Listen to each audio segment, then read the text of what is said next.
Basically, the definition of a Mass is the reenactment of the sacrifice of Christ. That's the goal of a Mass. It's the most solemn ritual of the Catholic Church. They were daily services, okay? So not only our traditional Sunday services, but around that time, there will be daily services that will be happening.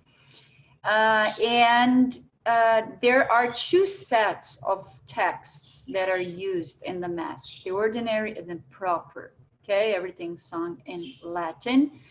And all those texts will be in Latin, with one exception though. The Kyrie, which is the very first part of the ordinary, was sung in Greek, okay? There's a historical reason for that, but it doesn't matter to us. So let's keep going.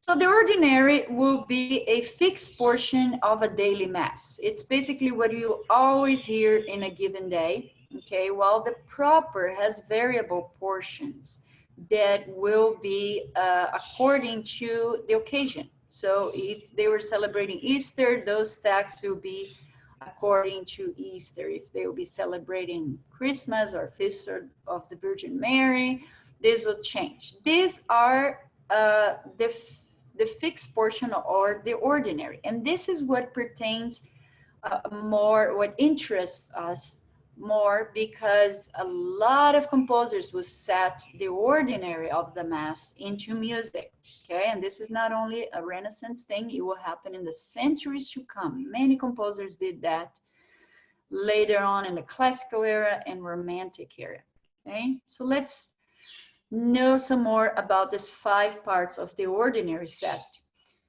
First of all, keep those names in mind: Kyrie, Gloria, Credo, Sanctus, and Agnus Dei. Those are the words, that's the pronunciation, and it's all in Latin text. Some of these texts will be shorter, some will be longer. I tell you, for example, the Kyrie and the Agnus Dei, the first and the last part of the Mass, are the shortest. The Kyrie just has 3 lines. The Agnus Dei has 5 lines, and the Gloria, Credo, and Sanctus have a lot of lines. So they have, some of them, more than 15, 20 lines of texts here, okay? And here you have what they're about. Kyrie, prayed for mercy. Gloria, hymn of praise. The Credo, it's the confession of faith. The Sanctus, a song of praise again. And then the Agnus Dei, it's basically talked about the Lamb of God, meaning Jesus Christ, who takes away the sins of the world.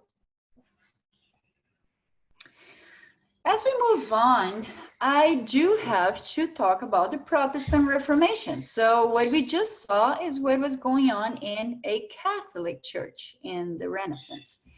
Now, we do have a Protestant movement starting around this time. It was, his leader was Martin Luther, who was a member of the Catholic Church. But this man basically started to read the Bible, because now everyone could have a Bible if you could read and have access to books. So Martin Luther got a hold of a Bible and was reading, and decided that the Catholic Church was not following basically what was in the book that they claimed to follow. So he posted this 95 theses this beautiful morning in the campus of a theological seminary where he was teaching in the chapel. He went outside and basically posted papers, 95 papers with the 95 things that he disagreed with the Catholic Church. It's bold move, right?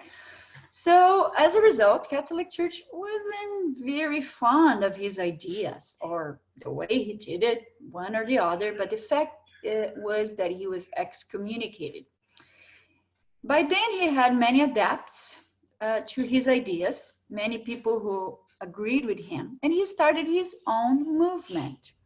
Well, let's talk about the music in this new Protestant churches in the very beginning. They actually believed, especially Martin Luther believed, that the congregation should sing. Okay, it wasn't part of the 95 Theses, but now since he was starting his own movement, he could do whatever he wanted, right? So he believed that the congregation should participate in the singing, and he came up with many simple melodies that the congregation could follow. So the music was basically very monophonic. In this beginning, everyone was singing the same melody together. Pretty soon, as the years went by, there will be people who were more concerned about the worship and will understand a little more about music, and they start singing in voices, okay, in a form of a hymn. When some people sing the melody, but some other people harmonize, singing the melody in a syllabic way, okay? This is basically what a hymn is. And Martin Luther was an admirer of Josquin du Pré, who we just studied in the previous chapter, and he encouraged polyphonic singing. Okay, Josquin was already composing beautiful harmonies. He was not opposed to that. He just didn't have musical knowledge to do that. But as soon as he got people who understood, or composers who understood about music in this church, the singing started to evolve pretty quickly. Well, back to the Catholic Church. The Council of Trent was formed because basically a lot of the adepts, a lot of people who before went to Catholic Church, now they decided they will follow this new movement. The Protestant churches were booming, and the Council of Trent was actually a series of meetings in the Catholic Church for them to reevaluate some of the things. So the Council of Trent, these people had some concerns. They thought the traditional chant was being corrupted by extravagant embellishments, and they objected to certain instruments in church. We saw that instruments are not allowed in the past. By now, they started to creep in sometimes. And basically, the Council of Trent came and said, no, no instruments. We are just going to use voices. And the incorporation of popular songs and masses, that was their concerns as well. Some people would just get whatever tune was being sung by the folks on the street and put a religious lyrics and sing that in church. Well, they didn't like that because it was the secular spirit and sacred music. So all of those were their concerns: irreverent attitude of church musicians, complex polyphony that obscured the text, so much polyphony that you couldn't understand what was being sung. So, and this is just about the music. Of course, this Council of Trent had other things that they talked about in general in the Catholic Church. So those are historically, it was an important event. But finally, they came up with these recommendations. After many meetings, they came out and said that a composer should favor a pure vocal style, no instruments in church. They should respect the integrity of sacred texts. They should avoid virtuosity, which is like making the music too beautiful or too hard even. The music should encourage piety, and some advocated to even return to Gregorian chant and abolish polyphony. So after some rumors, some composers who were already creating beautiful vocal polyphony, they were like, oh no, we're going back to this very simple music. And this is a step back from all the beautiful music we're creating, right? The Council of Trent, they were not musicians. They were not worried about the beauty of the music as the composers were. So there was this composer called Giovanni Luigi da Palestrina. Where do you think he was from with this name? He was from the same land of Michelangelo. Who worked at the Vatican in Rome, and so did Palestrina. Palestrina was an Italian composer, organist, and choir master in the very St. Peter's Church in Rome, probably the most important Catholic church in the world to this day. But anyways, he was the person responsible for the music around this time of Reformation and Counter-Reformation. So he decided that he will compose a work to basically convince the Council of Trent not to abolish polyphony, right? The man has heard the rumors that polyphony could be abolished, and he was like, no. So he decided to compose this work called the Pope Marcellus Mass.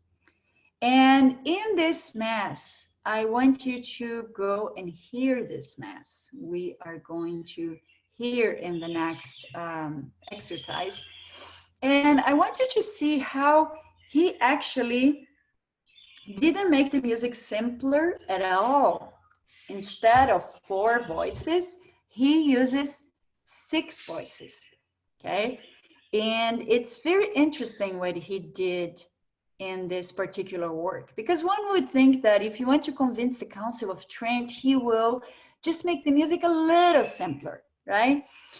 And he didn't. He made the music continuing as elaborate as before. But I want you to explain a little bit as you hear this work, what he did. He used a technique of just like a painter sometimes. Imagine a painter, right? Doing a beautiful painting of a vase, maybe a vase with beautiful flowers. So he will probably use very bright colors for the flowers. And if he puts a darker darker background, that background will actually help enhance the bright colors of the flowers, right? So he kind of did that, the same technique in music. There's a name for that actually, chiaroscuro, in painting. So how do you do that in music, right? Well, basically what he did, he made the soprano and alto voices very clear, right? So you can hear them shine and with their high-pitched voices. And then he doubled the lower voices. So he writes 2 lines for the tenors and 2 lines for the basses. And that's where it gets a little blurred a little bit, okay? If you try to hear those lines, because it's polyphony, you have a hard time hearing specific voices. But that blurriness kind of enhances the alto and the soprano, okay? Just like in the painting, the bright colors are enhanced by the darker background. I hope that makes sense as you hear this work by Pope Marcellus Mass. Let me show you where do you go to hear those works, okay? The playlist, so you go back to, I should have opened my Canvas. Slight preparation problem here, but I would do it right now.